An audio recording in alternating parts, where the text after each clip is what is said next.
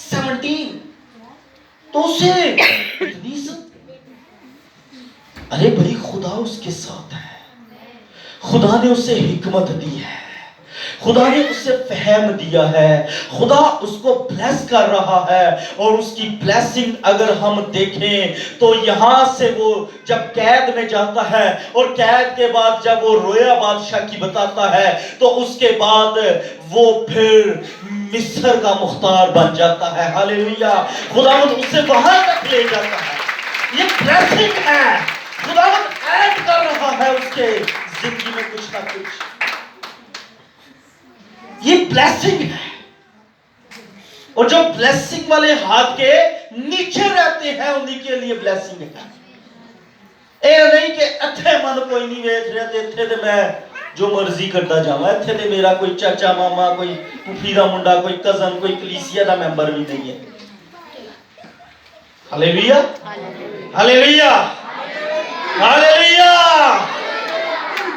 سو یہ اس کے لیے احساس کی بات تھی کہ اس کے مالک نے سب کچھ اس کے ہاتھ میں سونپ دیا. اتنا ٹرسٹ ہے مالک کو، آقا کو، لیڈر کو اپنے اس سرونٹ پر، اپنے اس خادم پر. کیا پورے گھر کا انتظام ہونا جی تو بعد تو ہی چلانا ہے، ایدا جو کچھ بھی تیرے ذمہ ہے. اور آگے اگلی باتیں چند ایک بہت خاص ہیں، اس کے لیے میں بہت آپ کی توجہ چاہوں گا. بہت خاص باتیں ہیں. اور جب اس نے اس گھر کا اور سارے مال کا مختار بنایا تو خداوند نے اس مصری کے گھر میں یوسف کی خاطر، کس کی خاطر جی؟ اس مصری کے گھر میں یوسف کی خاطر برکت بخشی. پہلے خدا اس کو برکت دے رہا ہے، یوسف کو. اب غور سے سنے جی. اب پھر یوسف کو خدا باعث برکت بنا رہا ہے. یوسف کے وسیلہ، یوسف کے سبب برکت کس کو مل گئی؟ غیر قوم کے اس شخص کو. پوطیفر اس نے برکت پانا شروع کر دیا. اور اس کی سب چیزوں پر جو گھر میں اور کھیت میں تھی خداوند کی برکت ہونے لگی. اور اس نے اپنا سب کچھ یوسف کے ہاتھ میں چھوڑ دیا. کس کے ہاتھ میں جی؟ چھوڑ دیا. اور سوائے روٹی کے جسے وہ کھا لیتا تھا اسے اپنی کسی چیز کی اسے اپنے کسی چیز کا ان ہوش ہی کوئی نہیں. واہ جی واہ. مالک کے کاٹ کہندہ مالک کے پتہ ہی کوئی نہیں. یہاں ہمیں سمجھ یہ آتی ہے اس مالک کو ٹرسٹ کتنا تھا یوسف کی ایمانداری پر، یوسف کی راست بازی پر، یوسف کی وفاداری پر. اس کو ٹرسٹ تھا. وہ یقین کر بیٹھا تھا کہ اے بندہ ہی میرا حقیقی خادم ہے. اے دے اندر کوالٹیاں ہیں نے، بچہ وے لیکن کام بہت وڈا وے تھا. اور وہ ہوش کی روٹی صرف خود کھاتا تھا، باقی سب کچھ لینا دینا جو کچھ بھی ہے وہ اس کی ذمہ داری تھی. کیسی بات ہے، کیسا پریویلیج ہے، احساس، برکت. کیا ہمیں خدا نے ایسا نہیں رکھا کہ ہم لوگوں کے لیے باعث برکت ہو؟ کیا خدا نے ہمارے لیے یہ بلیسنگز نہیں رکھی کہ ہم دوسروں کے لیے باعث برکت ہوتے چلے جائیں؟ ہر قوم، ہر قبیلہ، ہر امت کیسے یسوع مسیح کا نام لے کر اسے خداوند کہے گی جی؟ کیسے ایمان لائے گی؟ جب وہ کلیسیا کے اندر یسوع مسیح کو دیکھیں گے. یسوع مسیح جیسی ایمانداری، یسوع مسیح جیسی تابعداری،